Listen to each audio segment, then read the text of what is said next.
Hello, and welcome to Ethics on Call, the podcast of the Center for Theology and Ethics in Catholic Health. I'm Dan Daly. And I'm Tom Bushlack. And today we'll take up Pope Leo XIV's recent Apostolic Exhortation, Dilexi. The English translation of that is, I have loved you. It's a phrase, sentence from the book of Revelation, and which is often not cited or quoted, so it's always interesting when you see that incorporated.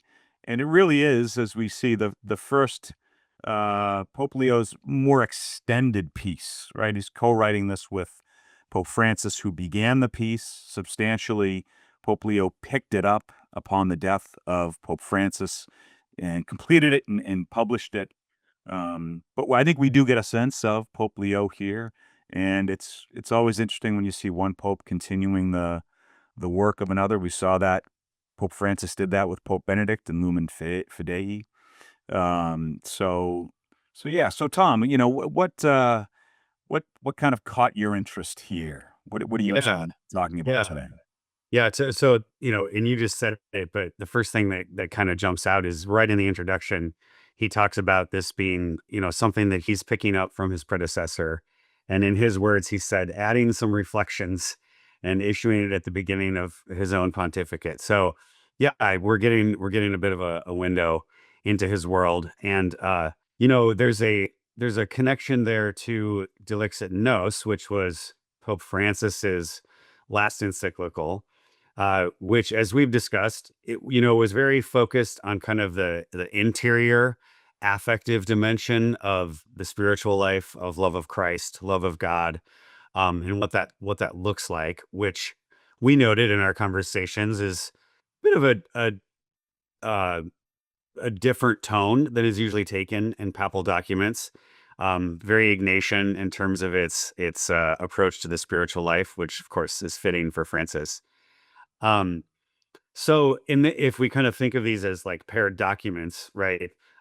This is reflecting now on the love of the poor, which I think what Leo is signaling here is the paradigmatic sign of that interior affective love of Christ is how we love, especially the poor, those who are most vulnerable or marginalized in our society. So, it's nice to kind of think of those as like flowing together a little bit from the interior and the exterior, which of course lines up pretty well with a virtue approach to the moral life, which I know we're both interested in.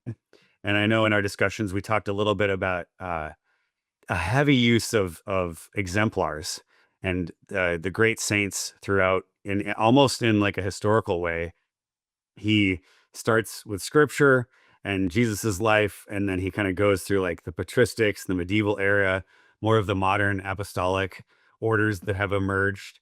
What I know you have some reflections on how those moral exemplars kind of function in this document, and how they're incorporated. So do you want to take us into your thoughts on that?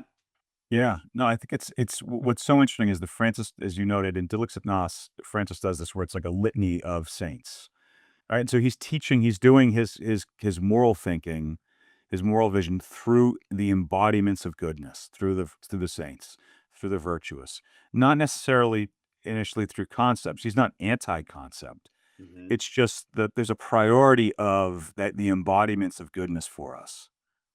There's a great book by Mark Jordan where he writes, it's on Aquinas and the Summa Theologian. He writes about that embodied creatures need an embodied pedagogy Mm. to learn. That's the best kind of teaching that we have, is an embodied pedagogy. Now, Francis certainly does that. And then we see here this kind of joint document between Francis and Leo. Again, this kind of focus on the embodiments of those who care for the poor, whether it's St. Francis, who there's no coincidence that the document was promulgated on the Feast of St. Francis, October 4th, 2025. But then, one of the things that I found interesting is that, so Leo continues this, right? So Francis has begun the document. Leo adds his reflections. What I also think is interesting is that Leo could have chosen not to promulgate this. Mm. There's nothing that compels the Pope to continue a document started by another Pope, right? So you might say, well, do we really find out much about Leo in this document, given that it's likely that Francis composed the bulk of the piece? And I think we do find out a lot about him because the choice of even continuing the document is a choice of his values, right? We see him, I think, reflected in that simple choice, and then also the reflections that he adds. Um, but so it's not only, but to go back to the earlier point, it's not only that he's looking at these individual persons who embody the good and live out the gospel, but there's this real focus on women and men religious, on the religious congregations. Um, that I think is fascinating, and that I think for our audience, people in Catholic health, there's a lot of connection because he sees these religious organizations of men and women as embodying and carrying through that care for the poor. So it's not just in that unique individual, but it's in the collective. It's in that community of faith, which I think will really resonate deeply with those of us who are listening who are in Catholic healthcare. Yeah, and even potentially others in Catholic education as well. Those are two areas that he focuses on. I want to say a little bit about the structure of the document and where those fall, and then we can tease that out a little bit. But you're right. It's not just the lone exemplar, right? That founds an order and does these great things, which we can look at and be inspired by. But I don't know. Sometimes as a regular lay Catholic in the pews, it feels like, geez, I haven't founded any schools or hospitals, like how am I contributing? But by noting not just the founder, but then the ministries and the enduring institutions that they founded, I think he's again signaling to, how we are all can be uh, involved in caring for the poor, even if we're not, you know, I'm thinking of Sister Cabrini because the movie was recent, right? Like, so a lot of people have that story fresh in their mind. Like, you know, we're not going across the ocean multiple times to found care for orphans, but we might be involved in some of those institutions that were founded by those people, and continuing in that charism is the word that we use for that. So I think there's something there for that. I mentioned wanting to say something about the structure, but does that spark anything for you to respond to before I go into that? Yeah, no, I think you're right. I think, and this is where, an apostolic exhortation, as I noted, is meant to be a call to action for normal lay Catholics, right? And these documents are addressed internally to the church, so it's calling us to live out the gospel in a certain way. Again, I think many Catholics will struggle with this. They'll think, well, what am I doing? I'm not serving in a soup kitchen every day. I'm not bandaging the wounds of those who have, been beaten and left on the side of the road like the Good Samaritan. But I think what Leo does with this document is he recognizes that even if you're not doing those things, you are a part of this overall ministry. This is a way. These are acts of charity. These are acts of love that Benedict and Pope Benedict called in Caritas and Veritate the institutional path or political path of Mm, charity. Like we tend to think of love or charity, that love we have for others, that is ultimately animated by the love of God and centered in the love of God. We tend to think of that in terms of how we live out our interpersonal relationships, and it's certainly true that that's where that happens. But as I think we've seen the tradition expanding, and I think Leo codifying this yet again into this kind of institutional mm. modality that we can love through, even if we're not, again, caring directly for patients, we can love through the administrative work we do. And I think given that many, many, many people in Catholic healthcare are doing administrative work, not direct care, I think I think we should note that that way of loving is being recognized here. Leo understands that. Right? Leo has been someone who has both been on the ground caring for people, but also held administrative roles, and he understands that you can love in both ways. which I think is interesting. But I know you wanted to talk about the structure, and if I don't know, maybe there's something there you want to get to, Tom. But the overall structure of the document. How does he do that? How does he bring us through this kind of call to love the poor? Yeah. I want to wrap up on one thought you had there. It almost reminded me of Saint Therese's little way, of Yeah. because it's entirely possible to have a job working in a large healthcare ministry or even educational institution, right? Be really committed to healthcare or education, um, and kind of see that as, I'm a functional role that I'm providing. But it's almost like if we link this document and even Dilexi Nos and that interior affective piece, there's a way in which, we can be invited to bring that spirit of charity, of care and love for the poor into even, the administrative work. And I think that's really powerful. Um, in terms of the comment about the structure, yeah, I think it's helpful again, because some people might be listening who haven't or don't have the time to sit down and read the whole document. It's not terribly long as far as papal documents go. They can sometimes be very long, um, but we already mentioned the introduction where he kind of gives the context, and it's really broken down into 5 chapters. So, kind of starts out chapter 1, he calls a few essential words. And he kind of starts with Jesus, Saint Francis of Assisi, and then Pope Francis. He ends that section with an interesting comment about what he calls ideological prejudices. And I had to go back and read that again. And essentially, what he's saying there is, look, there's a lot of political ways in which the gospel and a document like this or Catholic social teaching get interpreted and applied. But what he's reminding us is that this Christian love of the poor is different from political and social movements, right? It's a direct act of the love of Christ that flows from the gospel. Now, there might be ways in which we're then called to engage with social structures or the ideologies of our time. But I think that's an important distinction to make, right, at the beginning. Um, the second chapter is called God Chooses the Poor. Um, and again, he emphasizes both Jesus's own poverty as a human, but also his love of those who were in poverty, with really linking the love of God with how we love the poor. And he upholds mercy as a kind of divine attribute par excellence.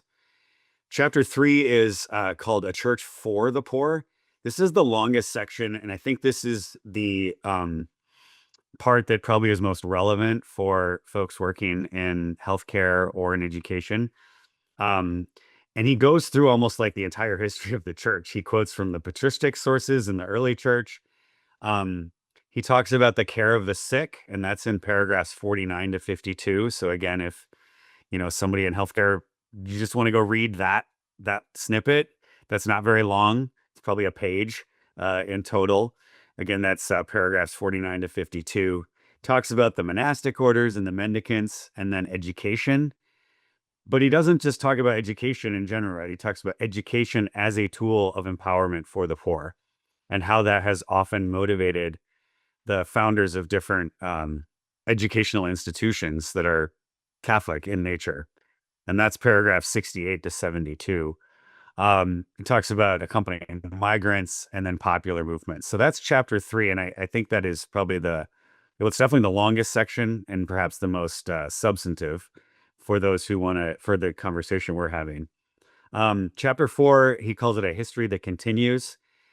He goes back and kind of traces the development of the social doctrine of the church, Catholic social teaching, gives a lot of attention to the Latin American bishops' conferences that contributed that language of preferential option for the poor to the tradition.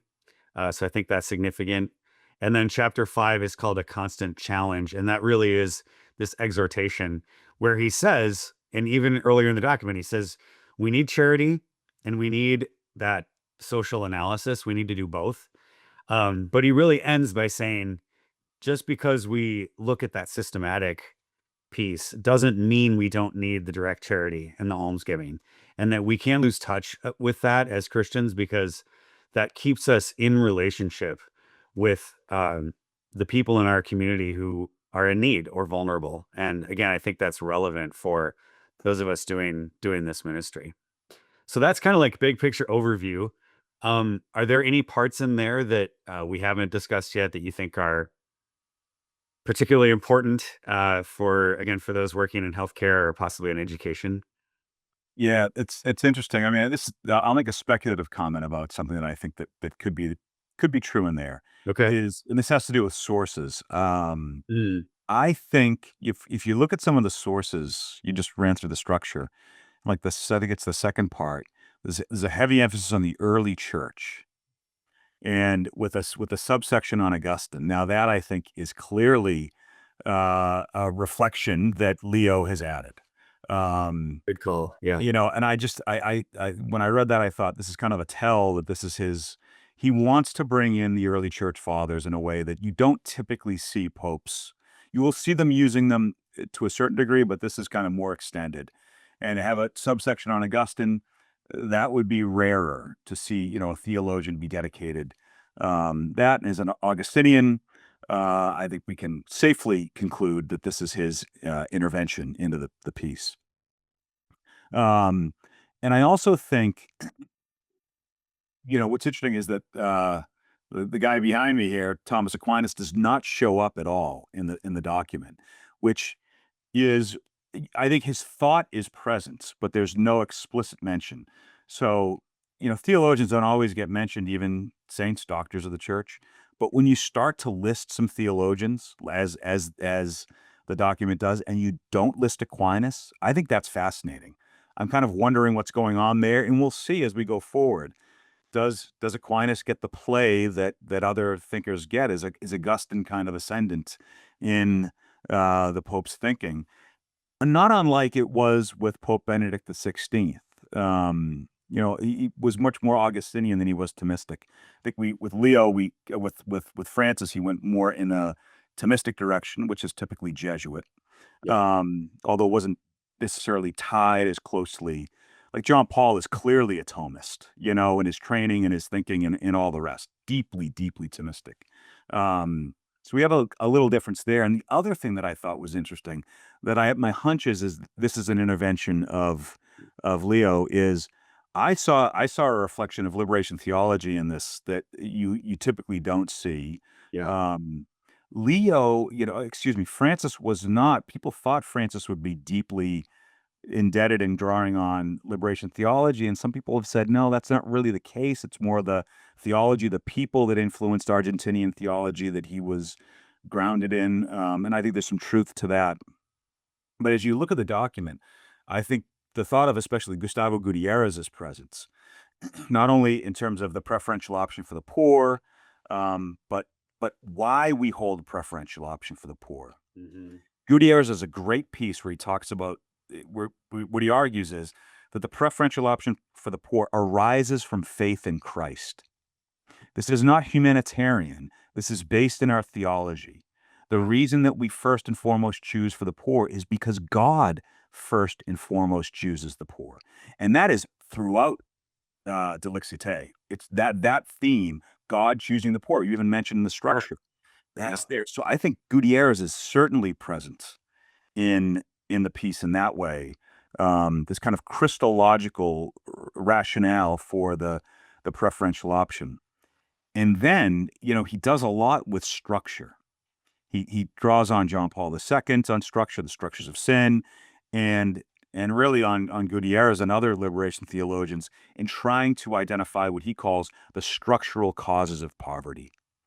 So the document really is a call to love the poor and be against the causes of their poverty, right? It's this kind of call to action to love the poor and work against those structural causes. He even uses the term social justice, which again, super politicized today as we're Mhm. recording this podcast in 2025.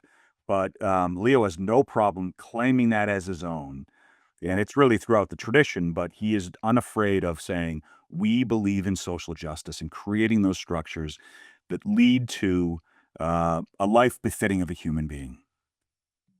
And making the claim that that is a directly Christological commitment, and it implies a political or social commitment, right? But that is not its primary impetus. And of course, a lot of the criticisms that you might hear about, say, liberation theology or theology of the people, are that it's, putting the politics, the cart before the horse, as it were. Your comment, because that's something else that I noticed. This was your second comment about the drawing upon the what we would think broadly of as that Latin American liberation theology movement. He does mention Medellin, Pueblo, and Aparecida, which are the three of the main Latin American bishops' conferences, out of which the language for preferential option for the poor and vulnerable emerged and then has been officially subsumed into Catholic social teaching. And you mentioned kind of seeing Gutierrez's work in there as well. I just want to clarify, and I don't recall that he cites Gutierrez, correct? He doesn't cite him. Okay. No. I just want to make sure that people didn't hear it that way. While you were talking, I did a quick search in the document, and it didn't come up, but I want to clarify that. But I think you're right that liberationist strand of thinking is very evident in that part of the document. Yeah. Yeah. Yeah, it is. And again, like, as I said earlier, Aquinas's imprint is on this piece, even if he's not mentioned or cited but I certainly think Gutierrez or others, and you have to remember, he lived in Peru, Yeah. where that's Gutierrez's native land. Home. Gutierrez. Yeah. Yeah. So, I mean, I think um, there's certainly an influence there that I just see in the choices he makes and the language he uses. Would be interesting to investigate that more to see how deep that runs. But Yeah. Tom, one of the things you mentioned earlier, there's this short section on healthcare, Mhm. and that I know our audience that that's an immediate concern, is like, what is in here on healthcare? What's here for us in terms of whether it's ethics or mission. I think it's much more mission based as opposed to Yeah. direct moral guidance. So I don't know if you have kind of reflections on that as you took a read. Yeah. Thanks. I want to put a note there. I want to come back to the Augustine Aquinas thing, but I appreciate that your comment. I just want to remember that. So again, for those listening, there's a section in chapter 3 specifically called Care of the Sick. That's paragraphs 49 to 52. So a couple, again, he's pulling exemplars throughout this. So he mentions in the 16th century, St. John of God founding the Hospitalier movement, and then St. Camillus de Lelis. My French pronunciation is terrible, so I apologize to the listeners, but creating the Order of the Ministers for the Sick. Um, then he has a whole paragraph dedicated to the consecrated women who have founded healthcare ministries. So I think that's obviously particularly relevant for our listeners. He mentions by name the Daughters of Charity, the Hospital Sisters, the Little Sisters of Divine Providence, and then he says, and many other congregations. So he's giving a nod to that whole lineage, and those foundations. He also mentions, I've always loved kind of remembering this story, St. Basil of Caesarea in the 4th century. So very, 300 years into the early church. In Caesarea, he was the bishop, founded what he called this Basiliad, which was kind of the first like social service institution that we know of in the Western world, where they were providing healthcare, such as it was at that time, education, um, and that those are again coming straight out of the way in which people are, to use the language of Vatican II and of Scripture, reading the signs of the times, right, as Jesus says in Matthew, and then responding to that, which of course is what we're continuing to do in healthcare, in Catholic healthcare. So as I read that section, the part that came to my mind was something related to a theme of Vatican II in the 1960s, when there was a call in one of the 16 documents that came out of Vatican II for the religious orders to go back to their founders and their founding charism as a source of renewal for religious life in the modern world. Um, Again, those who have had a little more maybe theological education will know the whole ressourcement movement of going back to the sources as a source of also not just going back for the sake of going back, but going back to get to the roots of what's core and important so that we can move forward in a new way. So, of course, as I read him referencing again the consecrated women, as well as other orders that have been involved in healthcare, I couldn't help but think about the work in formation and that focus on charism.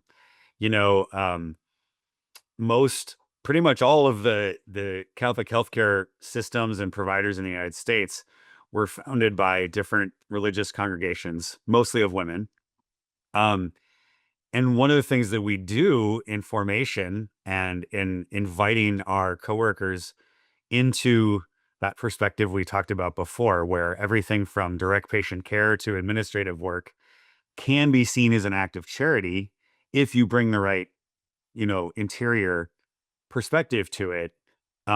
There's a real call, I think, back to that focus on charism, the original charism of the founding sister or sisters, and how that is being lived out today in different ways.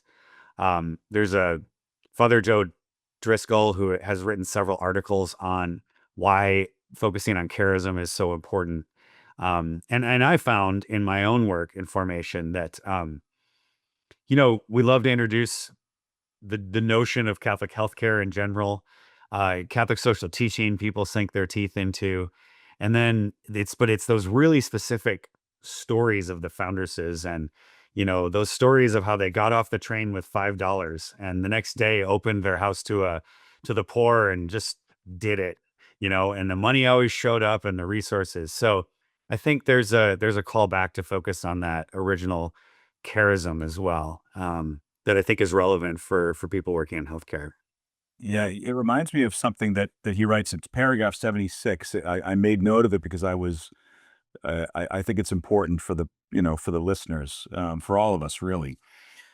But there he writes that it's in the poor the church rediscovers its mission. Mm, It's almost as if when we're unmoored, where we feel like we're not, are we really doing what we ought to be doing? A focus on those who are suffering, a focus on those who are poor will reorient us. It's exactly as you know, Tom, it's this call to go back, see why the foundresses and founders did what they did. And again, that'll point us back to the vulnerable, to the marginalized, the suffering, to the poor. mm, And I just think it's instructive in a complex world, a complex healthcare system, systems of education, to be reminded, go back to thinking about those who are on the bottom of society. mm, And that will or everything else will be oriented properly if we start with that. I mean, that's really what the preferential option for the poor does for us. yeah. It says, think first and foremost about what the well-being of the poor is by any decision that you make, and do whatever it is that benefits the poor the most. Mm, And I think that kind of you're really calling us back to that with this focus on charism, and I think that connects to what Leo does here in this piece. that's really grounding to come back to, especially as we think about the political climate now, where even faithful Catholics or Christians of various denominations um, practically could come to blows, over political differences at this point. And frankly, I guess we are. There's violence happening around this in our country. Um, that that is kind of one thing that we can all agree upon, even if we disagree about the best way to organize society to make that happen. And I think there's something powerful in that that could be very healing in the current context. And again, maybe a sign of where Leo is going to focus during his papacy and call us to. Yeah. One of the things that when you were talking just now, I thought of is that today we're recording this on October 15th, 2025. Just this morning in the New York Times, there was a piece by Ross Douthat, the New York Times columnist who writes often on religion. So many of our listeners will be familiar with some of his work. And basically, the title of the piece is, Pope Leo, be more specific. It's something to that effect. But that's really he's reflecting on Dilexi. So here you have the New York Times writing about this apostolic exhortation. So this is good. Um, and basically, his critique is, and it's a mild one, but it is a critique. He says, look, Pope Leo should be more specific about what he means when he says the world should be set up for the well-being of the poor, or this is the preferential option for the poor should be exercised in society. And he says, tell us what you mean by that. And on the one hand, I think it's interesting that critique is interesting. On the other hand, I think the church has typically not wanted to wade into like specific economic solutions Yeah. or specific, systems of healthcare distribution, like for the purposes of our audience. Instead, it raises up these principles. And I thought, what the real solution is, I would say to Ross Douthat if he was here, and hopefully maybe he listens.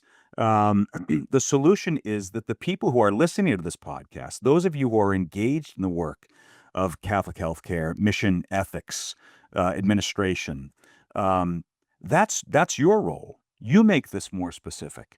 This is a general call to be reoriented toward care for the poor, love of the poor. I think the people who are closest to the ground, and those are the people who are listening to this podcast, they will know how to make it more specific in a way that Pope Leo could not, Yeah. right? It's the people who are close. It's the mission leaders, the ethicists, the CEOs, the CFOs, the CIOs, you name all the different kind of C-suite executives and people who are the physicians, the nurses, they'll know how to make this more concrete in their context. And, again, that's why ultimately I disagree with the piece.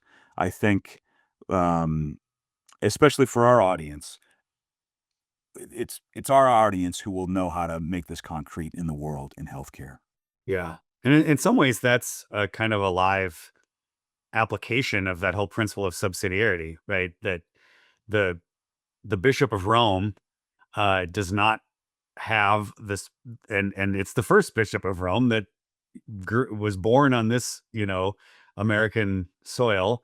Those ministered in Latin America for most of his